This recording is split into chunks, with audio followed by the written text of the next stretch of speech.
শুভ সকাল বন্ধুরা। তো মা সকাল সকাল খোলার চালে উঠে গেছে লাউ পাড়তে। তো এবছরে অনেকগুলো লাউ হয়েছে। এতটা লাউ কোনো দিনই হয় না, প্রতি বছরই গাছ বসিয়ে থাকে, একটা দুটো করে হয়। তো এবছরে অনেকগুলোই হয়েছে। তো যাই হোক, মা সকাল সকাল উঠে গেছে, তাই রোদ্দুর অনেকটাই উঠেছে। এখন বাজে সকাল 8টা। এরপরে কিন্তু রোদ্দুর আরও মাথার উপরে উঠে যাবে, তখন হয়তো রোদ লাগবে, কষ্ট হবে।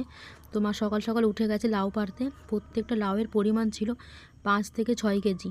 তো একটা একটা করে মা বাইরে আমার হাতে দিচ্ছে, আমি নামিয়ে নিচ্ছি, নিচে রাখবো, নামিয়ে এক এক করে। তো বন্ধুরা, আপনারা ভিডিওটা দেখতে থাকুন, আশা করি ভালো লাগবে। বন্ধুরা, আমার বাড়ির সকলে কিন্তু লাউ খেতে পছন্দ করি। লাউ সেঁচকি বা লাউ ঝোল খেতে কিন্তু খুবই ভালো লাগে, বা জ্যান্ত মাছ দিয়ে লাউয়ের ঝোল খেতেও ভীষণ ভালো লাগে। তো আমাদের মতো এরকম কে কে খেতে ভালোবাসেন অবশ্যই কিন্তু কমেন্ট করে জানাবেন।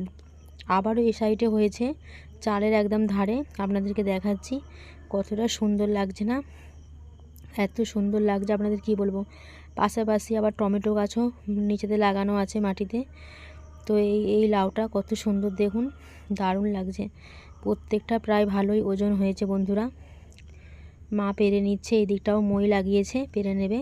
চালের এই প্রান্তেও হয়েছে একটা। তো আস্তে আস্তে সবগুলো নামিয়ে নেমে আজকে সব লাউগুলো পাড়ার মতন হয়ে গেছে, রাখলে পারে হয়তো বীজ হয়ে যাবে। তো নামিয়ে নিচ্ছে লাউগুলি।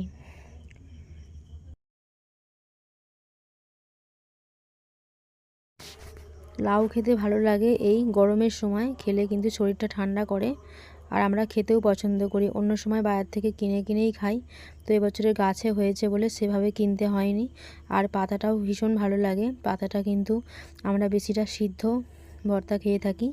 তো ভীষণ পছন্দের আমার একটি সবজি। ছোট্টবেলায় হয়তো খেতে ভালোবাসতাম না, কিন্তু বড় হওয়ার সঙ্গে সঙ্গে যখন বুঝতে পারলাম লাউয়ের কত গুণাগুণ, তখনই ভালো লাগে।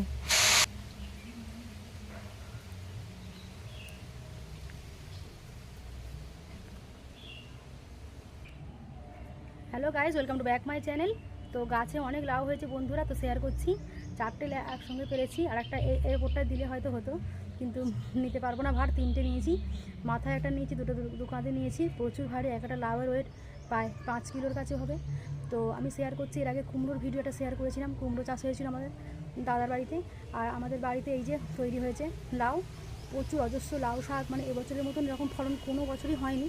তো আত্মীয়দের বাড়ি এক এক করে পাঠাচ্ছি, শ্বশুরবাড়িতেও নিয়ে গেছি, আর এই মামার বাড়িতে পাঠানো হবে এখন। তো এই পাঠানো হবে বলে সেই জন্য আমি ছবিটা নিয়ে নিচ্ছি এখন। তো বন্ধুরা, লাউয়ের ভিডিও আপনাদেরকে দেখিয়েছি, আর কেমন লাগছে অবশ্যই জানাবেন। চাষবাসের ভিডিও আপনাদের সঙ্গে শেয়ার করি, অনেক শেয়ার করেছি, আরও এরকম নিত্য নতুন ভিডিও শেয়ার করব। প্লিজ প্লিজ বন্ধুরা, পাশে থাকবেন, আমার সাপোর্ট করবেন, এভাবে এগিয়ে আমাকে নিয়ে যাওয়ার জন্য আপনারা হাত বাড়িয়ে দেবেন।